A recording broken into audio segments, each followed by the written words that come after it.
Go Island is brought to you by German Auto Import Network. Today is National Aboriginal Day in Canada. It's being celebrated right across the country, and that's kind of the theme of our show today on Go Island. On today's show, passing along traditions, difficult conversations, and young Métis dancers. All that and more in the next 30 minutes. Today on Go Island, we are celebrating Canada's National Aboriginal Day. It's a day to celebrate the diverse cultures of our Aboriginal people right across the country. And here in Nanaimo, Rayanne LaPlante had a lesson about passing traditions on from one generation to the next with a Nanaimo artist.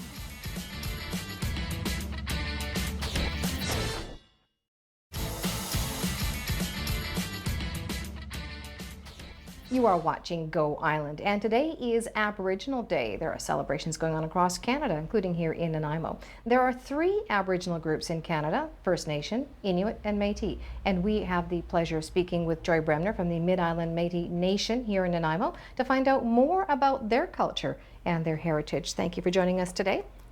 So tell me about the Métis Nation. The Mid-Island Métis Nation is a non-profit society.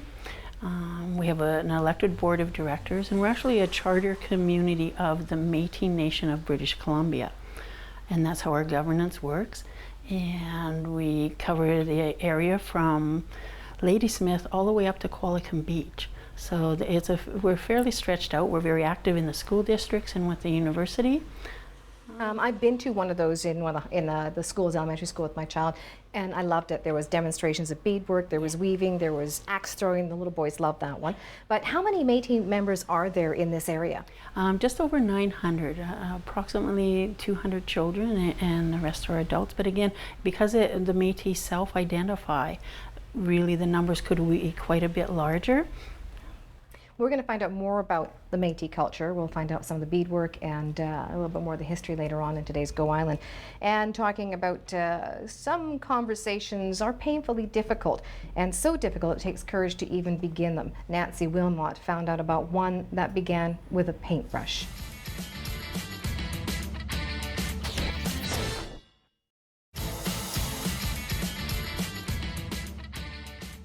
Canada's Governor-General declared National Aboriginal Day first in 1996, and there have been celebrations every year since then on June 21st. We are at the Mid-Island Métis Nation office downtown Nanaimo, finding out about their culture and history. And the color red is the traditional depicted color of their sash, but all the colors have special meaning. We'll find out more about that later on today on Go Island. Still ahead today on Go Island, funding First Nations programs, Métis youth jigging, and a new book for a First Nations artist. Still to come today on Go Island.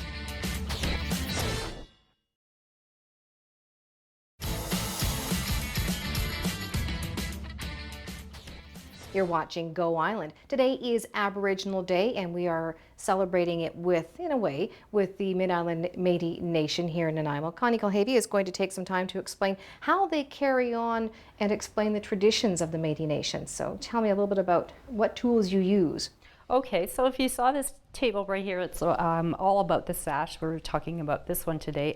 One of the books that I use is this one. It's called The Secret of Your Name, and it sort of helped me understand and learn a little bit about my history. It's done with the 2 languages, and it really explains about some of the history that was lost with some of the Métis people that weren't allowed to express who they were as we were growing up. And I see basically the colorful garb that they're wearing, but part of that, I guess, would talk about the sash. And I mentioned earlier that the colors mean something. So I'm going to have Connie explain to me the importance of the red, the green, the yellow, and the blue. Yes.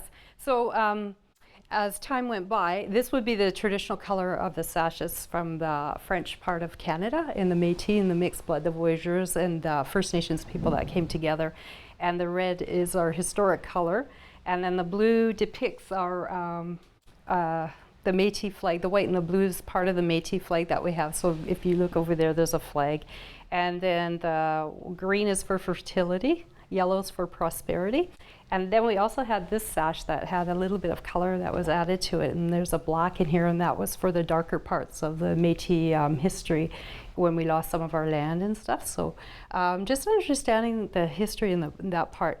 We've also included in some of our sashes a little bit of color of the purple and lavender now, and that is to honor our grandmother. So that's just come about lately. So there's it's expanding, I guess, is a good way to say it, Well, because you're sort of embracing what's, the next generations and then, and past generations, and changing things a bit, which is good. Yeah, and it's traditional and contemporary, so that's part of the change of a Métis person, right? We're always evolving, and part of that is always learning about our culture and our history. And I know that you do take this around to the schools and you teach the young children some of the basic weaving methods and that, and there's some displays showing here some of the starters, kind of where you get going with it. And of course this is more intricate, probably done on a loom, as opposed to just entirely by hand like this. Hand wigging, you call it? Yes. Okay. Yeah.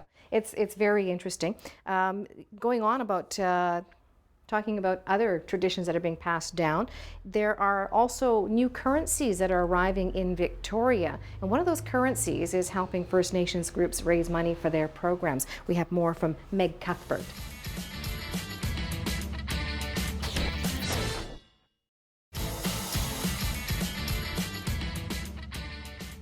You are watching Go Island, and today we are celebrating Aboriginal Day. Traditional music and dancing form part of many of the celebrations being held across the country today, and our own Kelly Robinson spent time with just such a group, some children aged 6 to 12 who are now performing for audiences.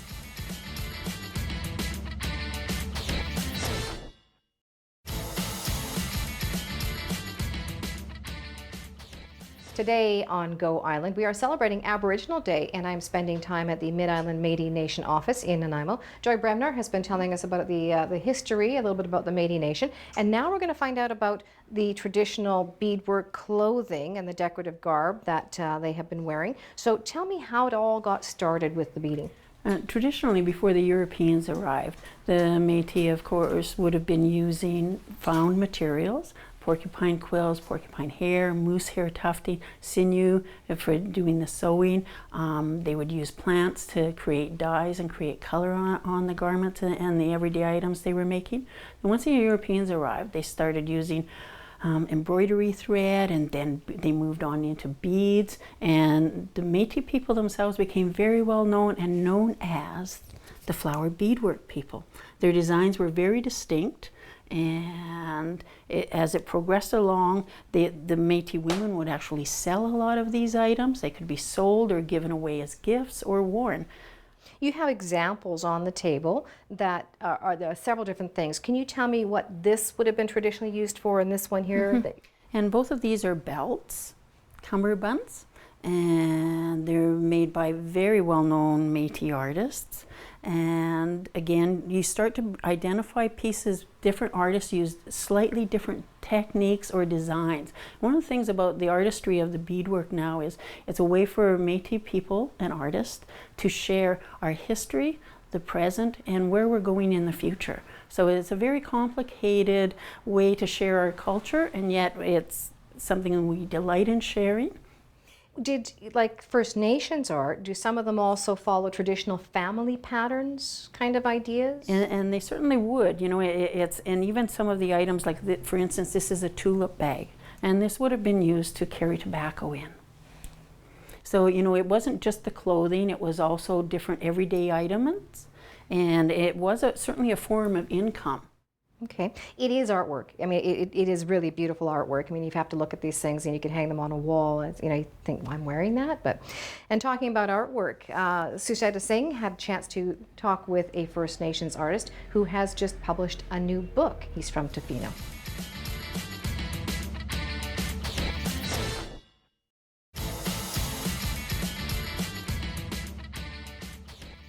It's all about celebrating Canada's Aboriginal people for Aboriginal Day today, and we've spent time at the Mid-Island Métis Nation office in Nanaimo with Joy and Connie and learned some trivia, found out what the traditional colors of the sash stand for. We've learned about the beadwork for the Métis Nation and also another name for them, the flower beadwork people. One thing we haven't learned yet, though, is what the infinity sign is all about. So the infinity sign means two cultures that are joined together forever. So on one side you have the First Nations, and the other side would be the European people that came to Canada, and they joined together, and they had children like me and Joy, and we were called Metis. Thank you very much for joining us today. And that is Go Island for today. Thank you for watching. Go Island is brought to you by German Auto Import Network. Clothing supplied by Catwalk Fashions. Kate's Hair and Aesthetics provided by Maffeo Salon.